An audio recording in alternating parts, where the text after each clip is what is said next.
Hey, today we're going to be learning Mishnah's Brachas Parches. Parches Mishnah Aleph Elu Dvarim Sheben Beishamai Ben Beis Basa'uda. Here are different machlekes and differences of Beishamai and Beis by halachas of a meal.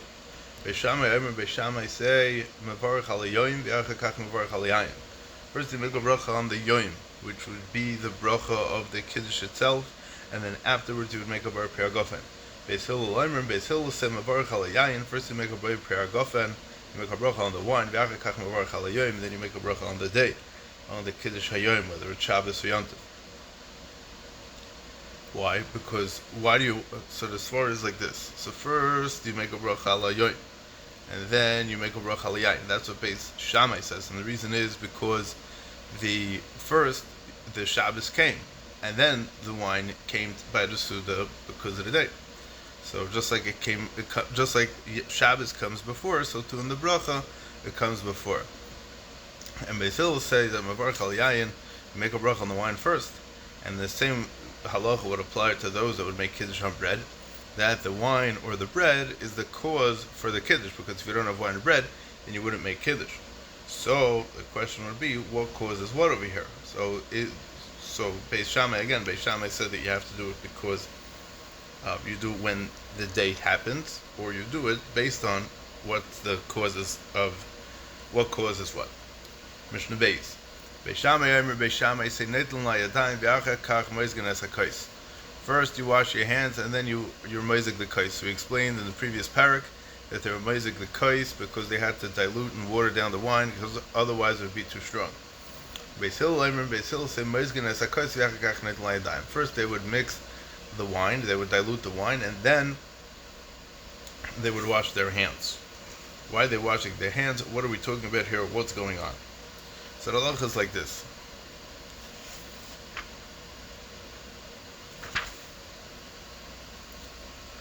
The question is, we're chayshish for a little bit of tum over here, and like this. There's a gzeira that maybe there was liquid that fell onto the kais before you washed your hands, and your hands were tamei, and the mashkim become tamei, then you'll touch it, and before you wash your hands are resheni latuma, and your hands are gonna, and they're metame the mashkim, and they're gonna become a tchila latuma, a rishon latuma, and then the mashkim your hands are gonna come in contact with the liquid is gonna touch the kais, and that's gonna cause it to become a rishon latuma. Obviously, this is only midrabanan that it could be metame a kli, but they were makel by this kind of tumah that a keli, that the outside of it became tameh from mashkim tmeim, from tameh liquids, the inside or the handle or the lip around it doesn't become tameh. So Beis Shammai holds that it's also to use a kais that the sides of it or the outside of it became tameh, even though the inside of it isn't going to become tameh. It's a gzeira because maybe what's going to come from outside the kais and it's going to go onto your hands, and then you could go and be metame other things. So being that it's also to use a kli that the outside of the keli is tameh, so you wash your hands so that you can avoid touching this and avoid getting it tameh. But Beis Hillel say that first you don't have to worry about this tumah. Why are they not worried about this tumah? So Beis Hillel hold that it's mutter to use a kais that the outside of it's tameh, and you're not chayshish that there's liquid that's going to be moving anywhere else. And fakert, maybe he won't dry his hands properly, and his hands will still have liquid on it from washing it, and then that water could become tameh. So it's better not to get your hands more wet than necessary, so then you don't have to get your hands tameh altogether. That would be the second machlekes of Beis Shammai and Beis Hillel and this parak. The third machlekes would be Mishnah Gimel. You wipe your hands from the netilas mayim rishonim, which would be the al netilas yadayim before the bread at the beginning of the Suda, and you wipe your hands on a towel, and you leave the towel on the table. You leave the towel on the couch or on a cushion. What's this talking about? So you wash your hands at the beginning of the meal for bread. Your hands were tameh, as we just mentioned in the previous Mishnah. So you leave the towel on the table, and you wipe your hands on it, not from washing but after washing during the meal, because there's moisture or the food is oily and your hands get dirty, so you should always have access to a towel to be able to wipe your hands down. And you shouldn't leave it on a chair that you're sitting next to, because maybe the chair is going to become a rishon l'tuma, and then there's going to be liquid on the towel because you just dried your hands, and then that liquid could be metame the keses that you're sitting on, and it could become a rishon. So we're trying to avoid tuma like that. That's according to Beis Shammai. But Beis Hillel say that it's mutter to use a table that's sheni l'tuma, so you don't have to be worried about leaving the towel on the couch. You can leave it on the couch, and it's not a problem. The couch or the keses is where they would sit. They would sit on cushions as they would lean, as was explained in the previous parak. So we're not chayshish that it's going to become tameh. Beis Hillel is not concerned that it's going to become tameh to be metame the food. It's better, and Beis Hillel say that it's better that your hands should become tameh, because the tum of yadayim doesn't have an ikr min Torah. It's only a gzera d'Rabbanan from the Shemona also goes by B'yam in the Gemara Shabbos, because there's no netilas yadayim for chulin min Torah. That is machlekes number 3 of Beis Shammai Beis Hillel. Machlekes number 4, Mishnah Daled. Beis Shammai Omer mechabdin es habayis. First you sweep up the house, and then you wash your hands. Beis Hillel Omer, Beis Hillel saying leitin layadayim v'achakach mechabdin es habayis. Beis Hillel said first you wash your hands and then you sweep up the house. What is sweeping the house and washing the hands doing? What are we talking about here? So the Beis Shammai say like this: in the place where you ate, you sweep it up from all the crumbs that fell on the floor, and then you wash ma'im achrayim. Why? What are we chayshish for? What's the problem over here? Because sometimes the waiter is a amoretz, and he's going to leave over crumbs that had more than a kazayas. So if you say that you wash your hands first, so maybe you'll end up destroying you'll be mafsed as ha'ochlim, you'll end up wasting the food, because if my machrein would get on it, it would become soggy and disgusting. You won't want to eat it. So first you sweep up. So you make sure that you're not going to have any bread that's going to be the size of the kazayas left over, and then you do it until it's done. It's on the tzad that you're going to have a kazayas that's left over, so that might get soggy, and then you might not eat it. And Beis Hillel say that it's usher to use a shamish that's an amoretz. Why? Probably because Bechlal we're supposed to distance ourselves from amoretz. Again, amoretz over here is somebody who's not makbid on the tomb of a tara. But a shamish talmid chacham, he's not going to leave over a piece that's a kazayas. He's going to make sure it's going to be in a place he's going to leave it in a place where it's not going to get ruined. So even if water does get on the crumbs, it's not going to be a kazayas, and you don't have to be worried about the ibud eichlim, the wasting of the food. And the halacha over here is interesting, is like Beis Shammai, that it's the halacha, it's a mutter to use a shamish am haaretz. Okay? That's the machlekes number 4 of Beis Shammai Beis Hillel. It's interesting because Bichlal is interesting halachas about kazayis of bread. In Ma'avir and Allah Ichlin, there's a Gemara above Metzia that if a person sees food on the floor, he's going to pick it up. Right? And sometimes we say that it's better not to pick it up because we're chayshish for kshafim in it. There's some magic in it that the sorcerers would do something with food over there and leave it around, and people would step on it, and all kinds of things would happen. But a shamish who's a talmid chacham and is not a amoretz, so then he's going to be careful, and if he sees a kazayis of bread that's going to fall on the floor, he's going to pick it up and he's not going to leave it around.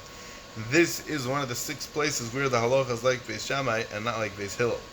So there's a question here that the Teisus Yantif and the Teisus Yisrael deal with, is that why isn't this one of the Mishnayos and Edius that discusses the difference between the Kulei Beis Shammai and the Chumrei Beis Hillel? So the Teisus Yantif explains that when they asked this question in the Beis Medrash, the question was more negeya l'inyan netilas yadayim, and they didn't ask about a shamish amoretz, and that's just the teitzah of the question, and that's what they came out. So it's not mentioned beferish in the Mishnah and Edius, but it's mentioned over here. Okay, Mishnah Hey, Beis Shammai say neru mosin b'sam v'avdal. This is talking about Motzei Shabbos. What's the seder of how we make havdalah? So Beis Shammai say first you make a bracha on the ner, and then a mozain, and then b'samim, and then havdalah. Why are we benching by havdalah? So obviously we're not benching by havdalah, But somebody who ate on Shabbos by mincha, in the late evening, and then it got dark, and he didn't finish his Suda, and he only has wine for one kais. Should he use that kais for Havdalah, or should he use that cup of wine for Birkas Hamazon, which we said yesterday needs a kais? So Beishamai say that first he makes a bracha on a ner, and then he makes a bracha on Mozon, and then Besamim, and then Havdalah. Everyone agrees that Havdalah is at the end, because Shabbos we try to keep Shabbos for as long as possible, because we want to show that we enjoy Shabbos and we're not trying to get rid of it.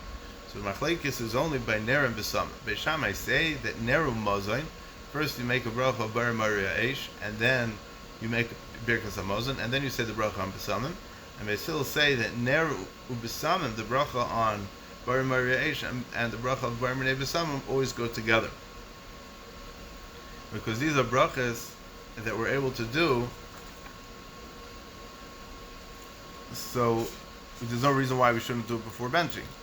It doesn't look like it's a masa. We're not trying to get out of anything when we're doing the bracha of Besamim and Bar Maria Eish.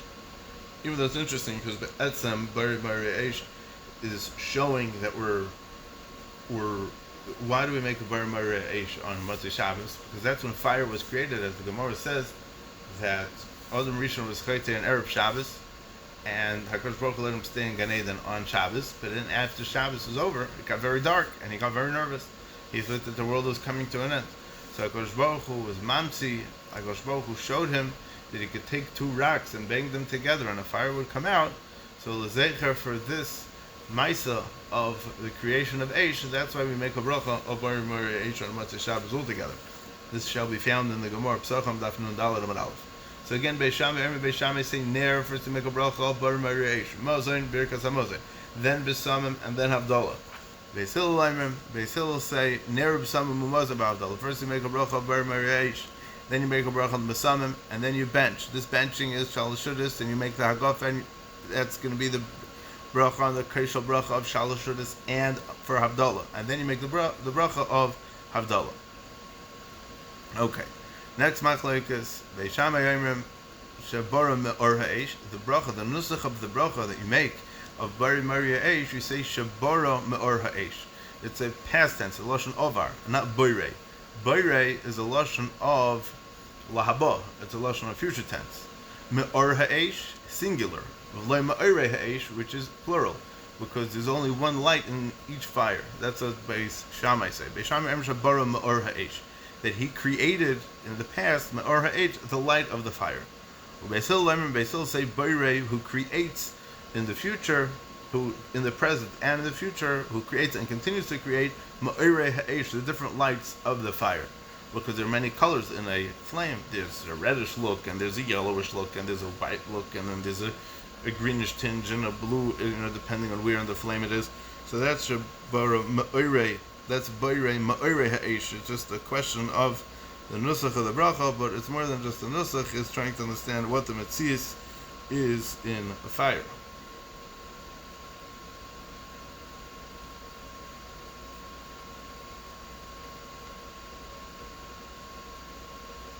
Okay, Mishnah Vav. Ein mevarchin lo aner v'le'ala b'samim shel nachrim. But for Havdalah, we don't make a bracha. We're not allowed to make a bracha on a ner that belonged to a goy, or the besamim that belonged to a goy. So the reason why a ner you can't use is because it's a ner shaloi shavas, because the goy did malacha with this fire on Shabbos. And the halacha is that a fire that was used on Shabbos, we don't make a bracha on it, because it was an avera was used with it, because he had it on Shabbos. Now a goy is not mechuyev in Shabbos, and adarabba fakert. If a goy keeps Shabbos, goy sheshavas chayiv misa. But because a malacha was done to this item, to this fire, so we don't use this fire. And the besamim of goyim, so the chances are that it was used for a mesiba of nachrim, it was used for a mesiba of goyim, it was used for a party, and b'pashtus it was related to Avodah Zarah. So the question is that later on in the Mishnah it says V'lei ala b'samim shel lefnei Avodah Zarah. So what are we talking about over here? So really the seif of this Mishnah, the end of this Mishnah, is coming to explain the ratio of the Mishnah, that why can't we make a bracha on b'samim shel nachrim, because it was used for Avodah Zarah. V'lo al haner v'lo al habesam shel mesim, and we don't use a candle or besamim of mesim, because this fire is not used for or, it's not used for light, it's used for the covet of the mace, or the covet of the people dealing with the mace. Therefore, we can't use it for Havdalah, because the fire that we're using for Havdalah has to be exclusively used for Havdalah, to show this concept of that this is the fire that was created in Motzei Shabbos. That's why we're using that for Havdalah. So if you have a candle that was burning throughout Shabbos, that was obviously was lit before Shabbos, and you want to use it for after Shabbos for Havdalah, and you use that for light for during Shabbos, obviously Al Pi Allah properly. So it would be an issue because it's not a new fire. There's a big discussion about this in the Gemara. And v'lo al haner v'lo al habesam shel lifnei avodah zara, because it's asur b'hana. By all means, it's asur. There's no way you could do this. There's actually a question with a lot of the scented candles that you could buy in the store. So it's a question. It's a question if you could use it. One should ask his local Orthodox rabbi. There's a Gemara Be'on Taflamet Tes that says Shal Hevesh Shal Eved Kechavim is Mutter B'Hana. A flame of a goy is Mutter B'Hana. So the Chari would sound like Fakir from our Mishnah. So the Gemara explained to Vidira that we're talking about where he lit another candle from a Shal Heves, from a flame that originally belonged to Goy. Ein Mevarchen Al Haner Ad She'oisu La'oiroi. You don't make a bracha on the candle of Havdalah until you have Hana, until you benefit from the light. And then you can make a bracha on it. And this is obviously talking specifically on Motzei Shabbos. This is where it comes from, why we look at our nails by the light of the candle, because you have to we have to benefit from that light. So why we look at the nails, that's a different shmuz, but the point is that you have to benefit from the light. But so the Gemara says that you don't mamish have to benefit from it, but you have to be close enough to the light that if I would want to benefit from it, I should be able to benefit from it. And what does it mean close enough? That obviously in our times, we have a lot of electricity and a lot of lights all over the place, but you have to be close enough to the light that you should be able to recognize the difference between two coins. That's the halacha l'gabei that. Mishnah Zayin, going back to Hilchas Birkas Hamazon, Misha Ochal v'Shachach v'Lei Berich. A common scenario: somebody that ate and he forgot and he did not bench. So what should he do? So Beis Shammai say you've got to go back to the place where you ate and you bench. Beis Hillel say you bench in the place where you remember. What's the difference where you bench? Who cares? Bench when you remember. So why does Beis Shammai makbid that you go back to the place?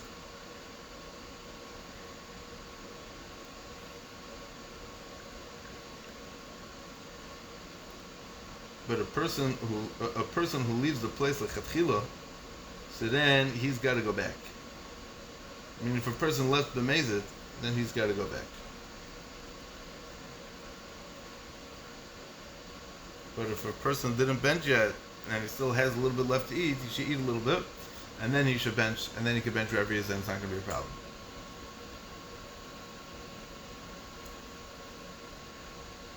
Ad emasayim mavarech. How long after he eats can he bench? Ad kadeshes akel hamozin shebemeyo. Until the food gets digested in his system, in his stomach, which means that he's not hungry anymore because of the food that he ate. Because if he's hungry, that means that the food is digested, and then it's time for him to eat again. So they say 72 minutes. I think that mustama by every person would have a different shear. So I guess the standard, the average person takes 72 minutes for a certain size meal to get digested. So that's where the 72 minutes comes from. But it could be it's a little bit shorter to say that.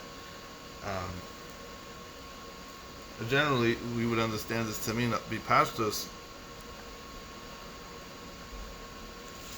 Actually, Tracy Soul brings this concept to 72 minutes. Let's just read what he says.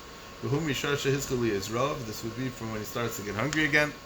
That's we're talking about even if he ate just a little bit. Which would be an hour and 12 minutes, which would be 72 minutes. This comes from a Mogen Avram. Okay?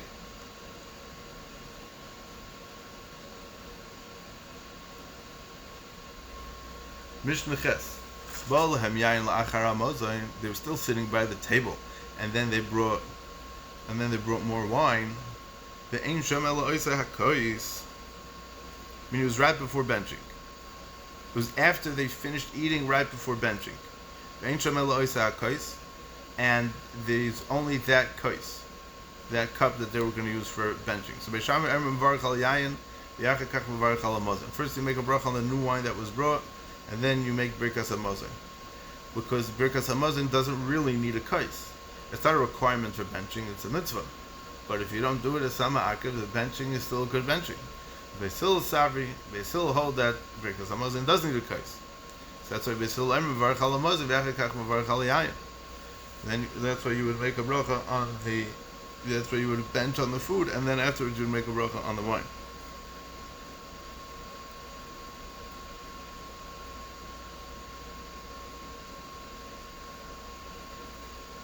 The last halacha in the parak, ve'ein oinen amen. Sorry, oinen amen achi Yisrael hamavarich. You could say amen after a yid who makes a bracha. Well, obviously, what else are we talking about? But what it means is that if you only hear the end of the bracha of a yid, even though he didn't hear the Shem Hashem, he only heard Shekolim Bidvaret or Rebbe Gafen, and he didn't hear the beginning of the bracha. The Stama, we could assume that he made the bracha, but